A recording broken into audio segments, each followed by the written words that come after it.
Bonjour à tous, bienvenue à cette webconférence consacrée à la cinématique de contrôle déclaratif et à la DSN de substitution. Je suis Florian Damel, chef de projet à l'URSSAF Caisse nationale. Donc pour vous présenter ce sujet, aujourd'hui, je suis accompagné de Hayat Fange, qui est manager service accompagnement TPE PME à l'URSSAF PACA. Bonjour Hayat. Bonjour Florian. Et de Nicolas de Valkener, qui est responsable d'unité de production à l'URSSAF Languedoc-Roussillon. Bonjour Nicolas. Bonjour Florian. Et merci également au comité régionaux Net Entreprise pour l'organisation de cette webconférence. Alors, la présentation va être organisée en 4 points. Tout d'abord, on va rappeler le contexte, l'objectif et le périmètre de cette procédure de contrôle déclaratif et de la DSN de substitution. On verra ensuite les différentes étapes de cette cinématique. Ensuite, vous sera présenté un outil important dans le processus de substitution qui est le suivi DSN. Et enfin, pour conclure, on fera un point dédié sur les différentes manières de prévenir l'émission d'une DSN de substitution. Alors, en ce qui concerne l'objectif, le périmètre du processus de contrôle et de la DSN de substitution. Donc, pour commencer, il est important de rappeler le rôle vraiment essentiel que joue la déclaration sociale nominative, la DSN, dans la sphère sociale. La DSN, c'est à la fois le socle du financement de la protection sociale, mais c'est aussi le socle de l'ensemble des droits sociaux des salariés.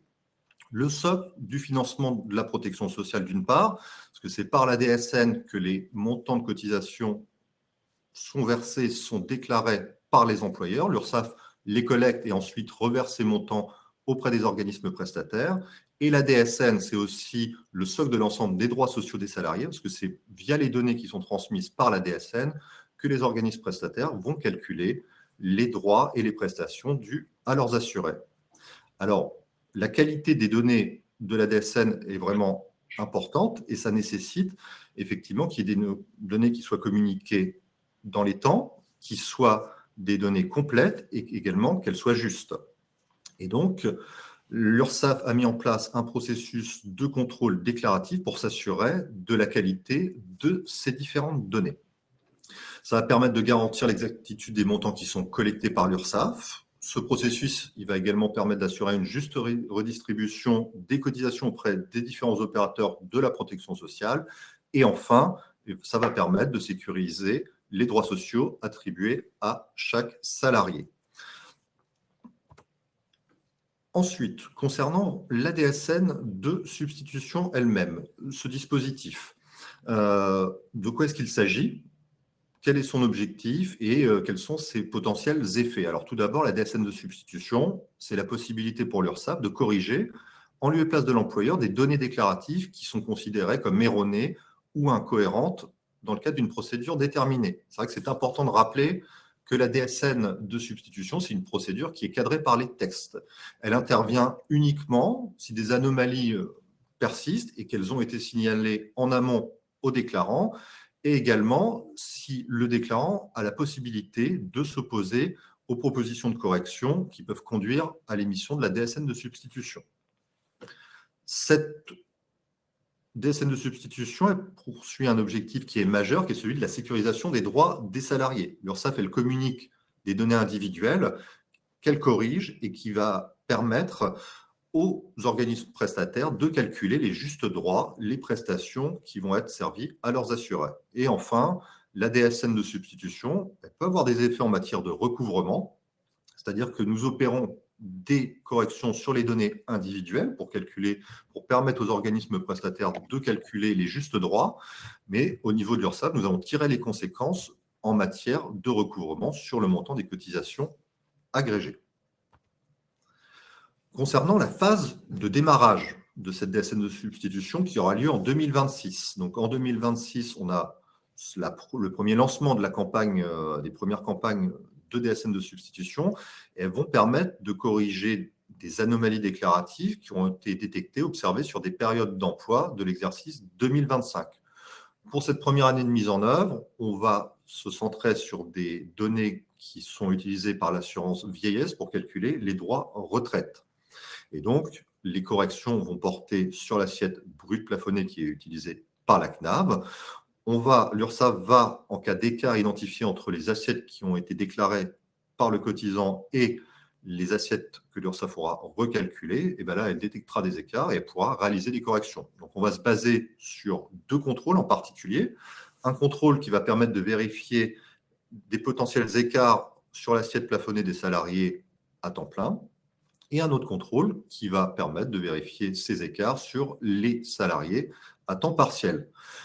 Donc, on ne va pas s'attarder sur ces 2 contrôles. Il y a une webconférence que vous pouvez consulter qui s'intitule « Contrôle mensuel de l'URSSAF sur la sécurisation des droits retraite » qui vous permettra d'avoir un descriptif du fonctionnement de ces contrôles et également de leur modalité de restitution sur nos outils. Donc voilà pour cette première séquence en matière de rappel de contexte. Maintenant, on peut s'intéresser aux différentes étapes du processus de contrôle déclaratif des données sociales et de ce nouveau dispositif qui est l'ADSN de substitution. Simplement un schéma récapitulatif. On ne rentre pas dans le détail à ce stade, mais c'est tout simplement pour vous montrer les 2 grandes phases du processus. Une phase que vous connaissez déjà, qui est la phase de contrôle mensuel des déclarations, des contrôles opérés chaque mois, et une phase nouvelle qui est la campagne de substitution en 2026, avec, dès maintenant, on peut le signaler, une étape importante qui est celle de l'émission d'un CRM de rappel annuel, le CRM 124, à partir de 2026. On reviendra sur les différentes étapes en année N 2026 qui sont décrites dans ce schéma par la suite. Alors tout d'abord, le processus de vérification mensuelle. Donc l'URSSAF, elle déploie un processus de vérification des données qui s'appuie sur des contrôles qui sont automatiques et qui vont permettre de garantir la qualité des données sociales qui sont reçues. La qualité, c'est-à-dire l'intégration et la précision de ces données. On a des contrôles qui sont opérés 4 heures après le dépôt des DSN et également qui sont opérés postérieurement à l'exigibilité, c'est-à-dire 5 jours au maximum après la date d'exigibilité des DSN au sein de l'établissement. Ces contrôles, ils portent à la fois sur les données agrégées déclarées par l'établissement et sur les données nominatives, qui sont les données propres à chaque salarié. Et nous avons également des contrôles qui permettent d'assurer le respect de la cohérence entre ces données individuelles et ces données agrégées. Ce dispositif de contrôle, c'est un dispositif qui est réalisé en temps réel. Donc, les résultats des contrôles, c'est-à-dire les anomalies qui sont détectées par l'URSSAF, elles sont restituées en temps réel aux déclarants via 2 vecteurs. D'une part, via les comptes rendus métiers normalisés, les CRM normalisés, d'autre part, sur notre outil de service, sur notre service en ligne suivi DSN. Donc, il y a bien 2 outils. Les CRM, d'une part, qui permettent de formaliser un retour homogène auprès des déclarants sur leurs anomalies déclaratives qui sont détectées par les différents organismes sociaux. Ces CRM, ils sont consultables sur le tableau de bord DSN qui est proposé par le GIP-MDS et ils sont accessibles sur le site Net Entreprise. Et sur notre outil en ligne suivi DSN, on pourra également consulter le résultat de ces contrôles. Suivi DSN, c'est un outil d'accompagnement qui vous sera décrit par Ayat un peu plus en détail en lien avec le processus de substitution. C'est un outil d'accompagnement des déclarants qui est proposé par l'URSSAF depuis 2022 et qui va permettre de faciliter la consultation, la compréhension des anomalies déclaratives et qui va permettre aussi de guider les déclarants dans leur résolution. C'est vrai que ce qui est recherché en restituant ces contrôles en temps réel, au fil de l'eau, c'est une correction qui arrive le plus rapidement possible. C'est une correction au plus tôt qui est encouragée, que ce soit à partir du tableau de bord ou sur suivi DSN. L'essentiel, c'est de réaliser ces corrections au plus tôt, afin notamment de lisser la charge en matière de régularisation et de ne pas attendre l'ouverture de la campagne de substitution l'année suivante avec l'émission du CRM de rappel annuel et ça permet également de prévenir une potentielle réalisation de la DSN de substitution. À l'écran, vous avez les grandes étapes, cette fois, qui sont propres au processus de substitution, avec une première étape sur laquelle on ne va pas s'attarder ici, qui fait l'objet d'une conférence dédiée, qui est l'étape de notification des contrôles. On notifie aux déclarants les différentes anomalies substituables via ces 2 contrôles relatifs à l'assiette plafonnée. Donc là, c'est des contrôles qui tournent depuis mars 2025. Et donc, chaque mois, sont restitués aux déclarants les potentiels écarts sur l'assiette plafonnée des salariés à temps plein et temps partiel. Donc, cette première étape, nous, on va s'attarder un peu plus en détail sur les étapes 2, sur l'étape 2 à l'étape 5, donc c'est-à-dire la notification d'un CRM de rappel annuel, une phase de procédures contradictoires et ensuite la réalisation de la DSN de substitution avec des potentiels impacts en matière de recouvrement. Là, vraiment, l'étape qui marque le début du processus de substitution, c'est le CRM de rappel annuel, le CRM 124, qui est émis par l'URSSAF à partir du mois de mars 2026. Alors, ce CRM, il est émis 8 jours après la date d'exigibilité au sein de l'établissement, donc soit 8 jours après le 5, soit 8 jours après le 15. Et son contenu est le suivant. Il y a différentes données qu'il retrace. Donc, il y a d'une part l'ensemble des données qui sont en anomalie, qui sont encore en anomalie, qui restent à corriger au titre de l'année précédente. Donc, en 2026, le CRM de rappel annuel va recenser l'ensemble des données en anomalie, des anomalies relatives à l'exercice 2025. Et puis, pour certaines de ces anomalies, qui sont dites substituables, là, il y a des mentions particulières. Il y a la valeur de correction qui est retenue par l'URSSAF.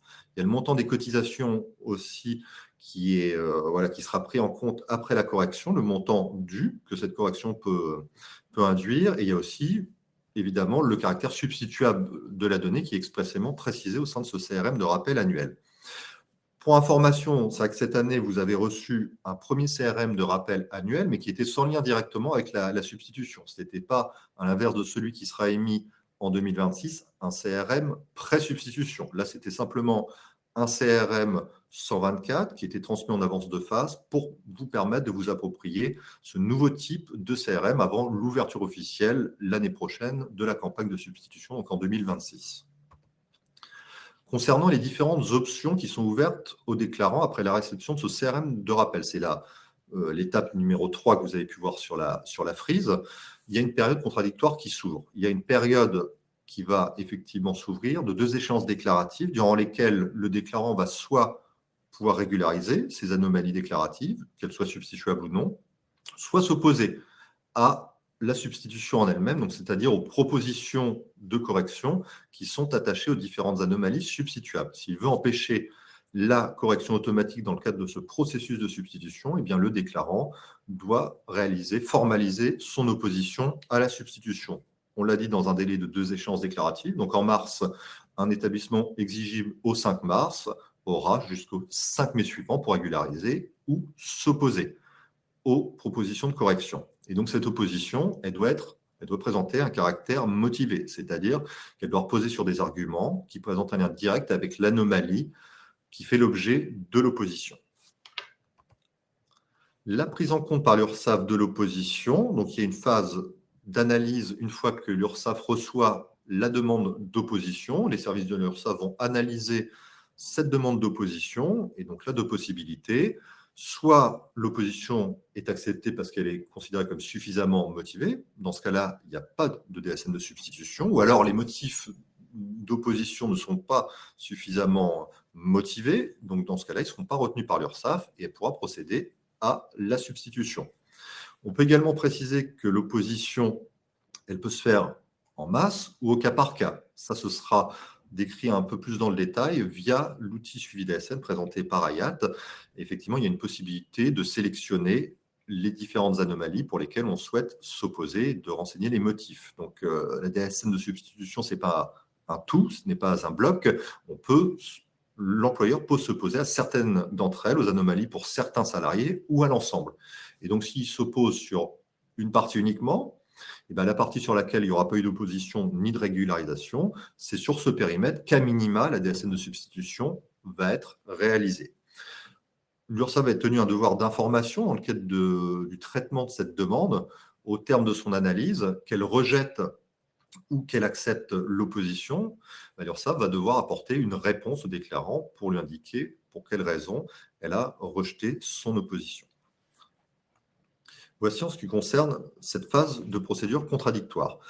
Il y a une phase, la phase suivante, qui est l'information du déclarant une fois que la substitution a été réalisée.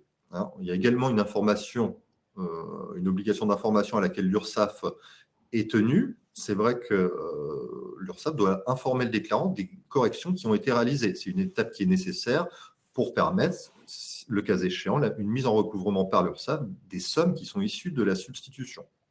Cette information postérieure à la substitution, elle peut être réalisée par différents vecteurs. Vous avez tout d'abord une information qui vous sera transmise via un nouveau type de CRM. On a vu le CRM pré-substitution, le CRM 124. Là, vous aurez une nouvelle forme de CRM qui est le CRM post-substitution, le CRM 132, qui lui va recenser l'ensemble des données corrigées par l'URSSAF dans le cadre du processus de substitution.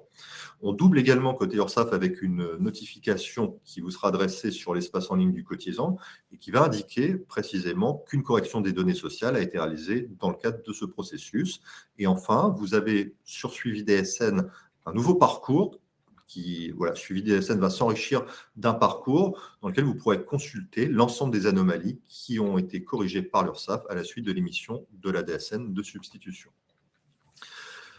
Enfin, une dernière étape est celle du paiement des cotisations, les conséquences en matière de recouvrement. La DSN de substitution, en effet, elle peut conduire soit à un appel complémentaire de cotisation, et elle peut conduire également à un remboursement en faveur de l'employeur.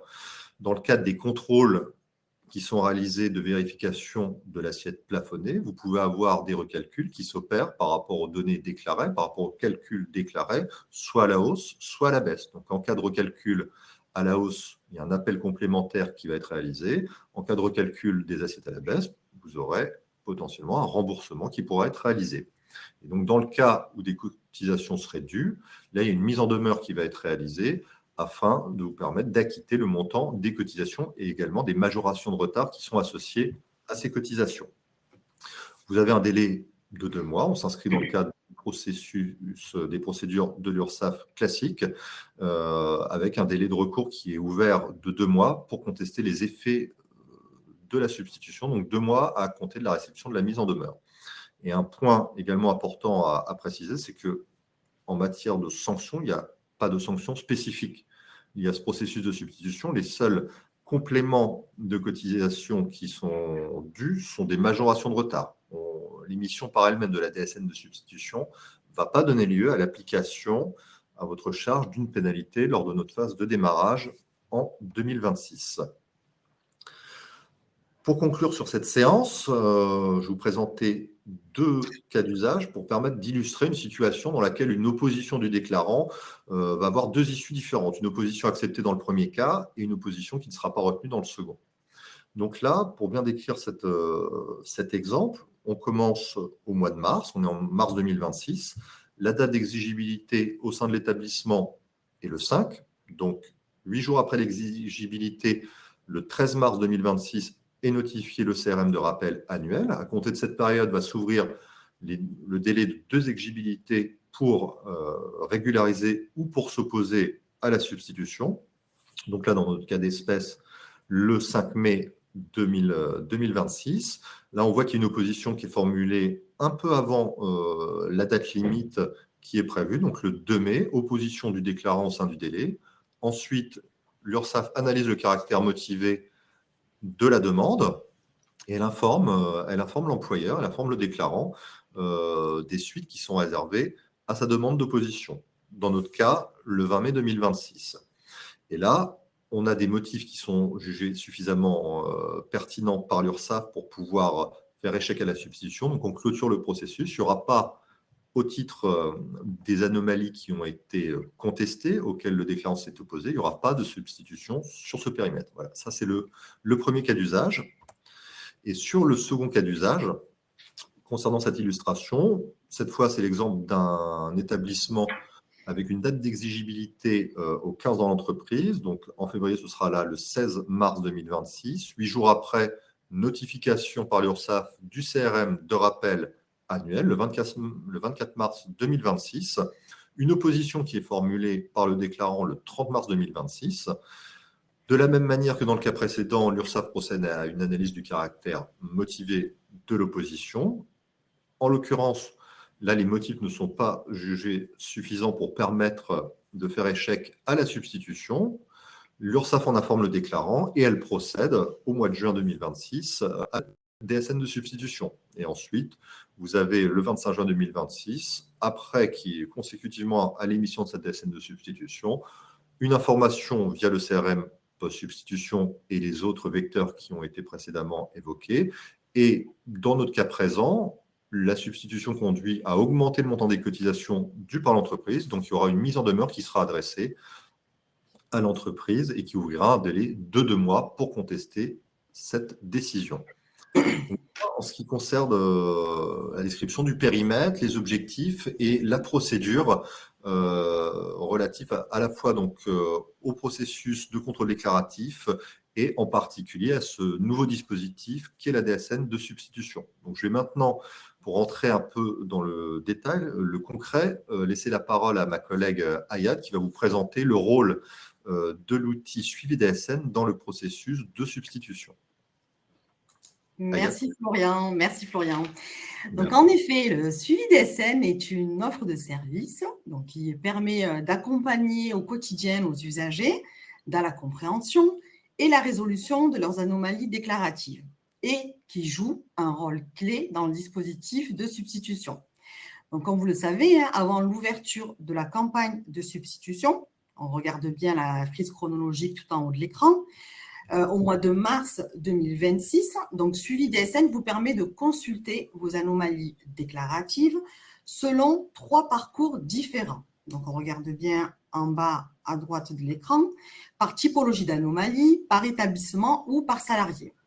Et donc, la page d'accueil figurant à l'écran présente également un récapitulatif du nombre d'anomalies restant à corriger sur l'année en cours ainsi que les 3 années précédentes.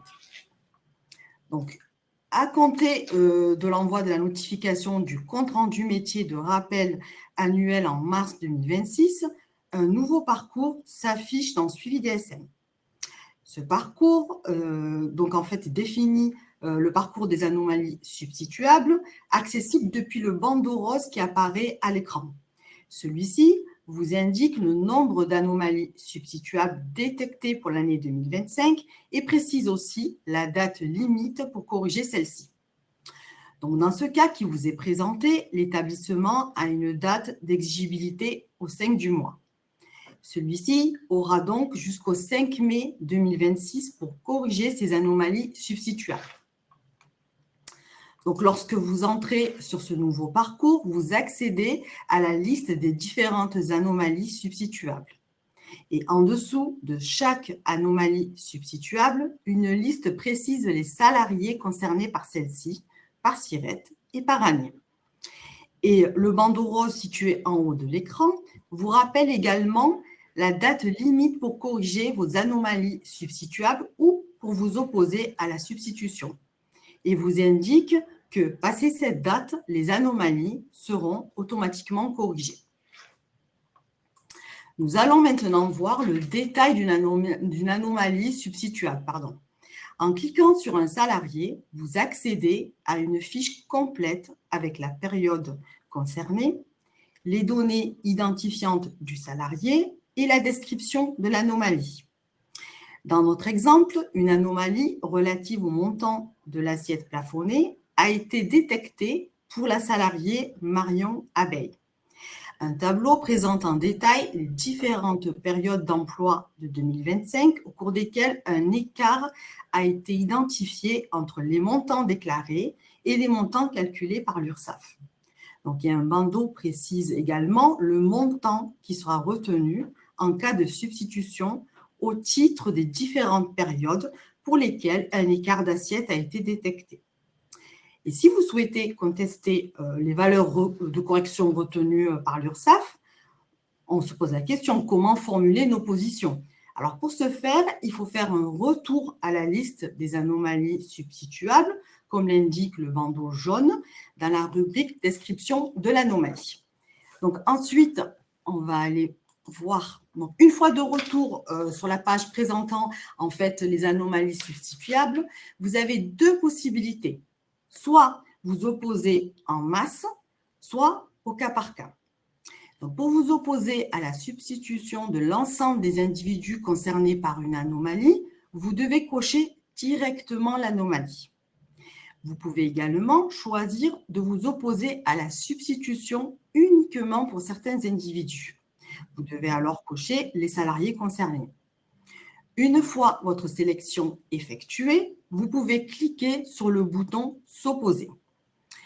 Et ensuite, vous avez une nouvelle page qui apparaît, qui s'intitule « Créer une demande d'opposition ». Celle-ci vous permet d'accéder aux détails des données sélectionnées à l'étape précédente. Il vous suffit de cliquer sur le bouton « Voir les salariés » au sein de la partie 1. Votre demande concerne, qui s'intitule « Votre demande concerne », parce que c'est divisé en deux parties. Votre demande concerne et ensuite, il y a une partie où on vous invite à motiver votre demande. Donc, si vous le jugez nécessaire, vous pouvez accompagner votre demande de pièces justificatives en cliquant sur le bouton « Ajouter un fichier ». Enfin, pour valider votre demande, vous devez cliquer sur le bouton « Envoyer la demande ». Ensuite, on peut se poser la question, mais comment faire pour s'assurer que votre demande d'opposition a bien été prise en compte? Eh bien, une fois la demande envoyée, le salarié concerné est identifié par un message spécifique indiquant qu'une demande d'opposition est en cours. À ce stade, le salarié ne peut plus être sélectionné tant que l'URSSAF n'a pas traité la demande d'opposition. Aussi, un lien vous permet d'accéder au suivi de la demande dans la messagerie en ligne, comme le montre la slide suivante. C'est aussi sur votre messagerie sécurisée que la réponse de l'URSSAF à votre demande sera déposée. Ensuite, ça c'est la messagerie. Et ensuite, avec l'envoi des comptes rendus métiers post-substitution en juin 2026, un nouveau parcours s'affiche sur la page d'accueil de suivi DSN, qui s'intitule « Les anomalies corrigées par l'URSSAF à la suite de la substitution ». Donc, en accédant à ce parcours, vous retrouvez les anomalies et les salariés pour lesquels l'URSSAF a procédé à la correction par substitution. Et cet historique reste visible jusqu'à la fin de l'année. Maintenant, je vais vous laisser avec Nicolas qui va vous expliquer les bons réflexes. Merci Hayat. Donc, dans la continuité de ce qui vient d'être mentionné par Hayat ainsi que par Florian, nous allons évoquer 3 points pouvant permettre d'éviter qu'une substitution n'intervienne. Alors, tout d'abord, il convient d'identifier les rubriques clés servant au calcul du plafond. Ensuite, nous allons vous présenter quelques bons réflexes pour fiabiliser vos DSN. Et enfin, un focus sera effectué sur les informations que vous pouvez consulter. Alors ici, on se retrouve dans le premier point, à savoir les informations, les rubriques clés qui servent au calcul du plafond. Ce qu'il faut savoir, c'est que le calcul du plafond est en lien avec 2 notions. Le prorata calendaire. Le prorata calendaire, il concerne tous les salariés mensualisés. Et il y a une autre notion, le prorata contractuel. Et le prorata contractuel, il concerne seulement les salariés à temps partiel. Dans tous les cas, que nous soyons dans le cadre du prorata calendaire ou du prorata contractuel, il y a certaines rubriques qui doivent être correctement valorisées. Dans les blocs activités, c'est le bloc 53, dans le bloc contrat, c'est le bloc 40, ainsi que dans le bloc rémunération, c'est le bloc 51. Dans le cadre du prorata calendaire ou du prorata contractuel, la modalité d'exercice du temps de travail, c'est-à-dire temps plein ou temps partiel, doit être déclarée dans le bloc contrat. Il en est de même pour l'unité de mesure 40, qui correspond au nombre de jours calendaires. Celui-ci se trouve dans le bloc activité. Pour ce dernier point, c'est un point qui est très important, la valorisation du nombre de jours calendaires, elle est rendue obligatoire depuis janvier 2025. Pour plus d'informations, vous pouvez consulter la fiche consigne numéro 2713.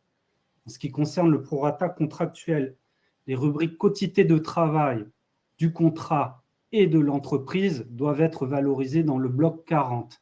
Donc, c'est les valeurs 40.013 et 40.012. Tout comme les heures complémentaires dans le bloc rémunération qui figure dans le bloc 51. Grosso modo, ce qu'il faut retenir par rapport à cette slide, c'est que les données déterminantes, ce sont les suivantes. Dans le bloc 40, correspondant au bloc contrat, les quotités de travail du contrat, c'est-à-dire le 0,13, ainsi que celles de l'entreprise, c'est-à-dire le 0,12, ainsi que les modalités d'exercice du temps de travail 0,14, doivent être correctement valorisées. Au niveau du bloc 53, comme je vous l'ai indiqué tout à l'heure, c'est le bloc qui correspond à l'activité. l'unité de mesure du nombre de jours calendaires doit être impérativement mentionnée. En ce qui concerne le bloc 51, celle-ci doit être valorisée, c'est le bloc rémunération, dans le cadre des heures complémentaires qui sont effectuées pour les salariés qui sont à temps partiel. En ce qui concerne les bons réflexes dont a parlé Hayat, donc pour s'assurer que les données de vos DSN soient correctement valorisées, vous devez déclarer correctement dans le bloc activité le nombre de jours calendaires, c'est ce que je vous ai indiqué précédemment. La complétude de ce bloc doit se faire en fonction de la durée réelle de la période d'emploi ayant servi au calcul du plafond. Comme il est mentionné sur la slide, il faut éviter les valeurs par défaut, 0 ou nombre de jours du mois complet. Ensuite, pour que la DSN soit correcte, vous devez vérifier que les données relatives aux quotités déclarées dans le bloc 40 soient cohérentes au niveau des quotités de travail en tenant compte du type de contrat et du temps de travail contractuel. Sur la slide, il est fait mention d'un exemple. Les salariés mensualisés en contrat court ne doivent pas être déclarés à temps partiel si cela ne correspond pas à la réalité de leur contrat. J'ai rajouté un autre exemple qui ne figure pas sur cette slide, mais qui peut être intéressant. C'est le cas d'un salarié qui est déclaré comme étant à temps plein, mais qui a une quotité de travail, une quotité de contrat, qui correspondrait à un temps partiel. Donc, en fonction des quotités, du travail et du contrat, il faut bien veiller à ce qu'il y ait une cohérence. Parce que s'il y a une incohérence, potentiellement, il y a une erreur sur le calcul qui peut conduire à une DSN de substitution. Ensuite, le dernier point important au niveau de la fiabilité de vos DSN, comme je l'ai mentionné aussi tout à l'heure, c'est intégrer le nombre d'heures complémentaires dans le bloc rémunération 51 de type 17. Et il faut les rattacher au mois de leur prise en compte dans les assiettes de cotisation. Il y a un point important sur cette slide, c'est la notion d'anticipation. C'est-à-dire que corriger au fil de l'eau, c'est éviter la substitution et corriger les droits de vos salariés.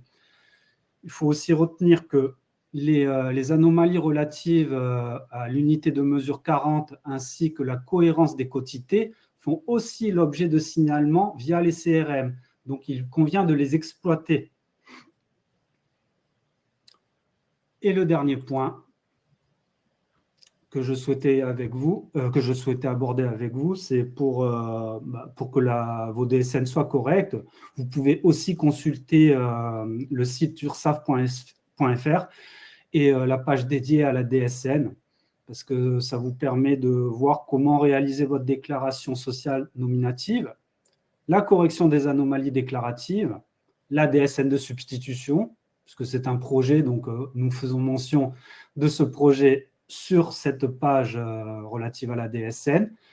Un focus est réalisé sur le suivi DSN, qu'a exposé Hayat tout à l'heure, et un point est aussi mentionné sur quoi faire en cas d'erreur. En tenant compte de tout ce que nous venons de mentionner, toutes les conditions sont réunies pour que tout se passe bien. Donc, nous comptons sur vous pour tenir compte des signalements que nous émettons et que vous puissiez les exploiter à bon escient. Et pour finir, nous tenions à vous remercier d'avoir assisté à cette conférence. Par ailleurs, nous vous informons que de la documentation est disponible dans votre région. Bonne journée à toutes et à tous. Au revoir. Merci, bonne journée. Bonne journée.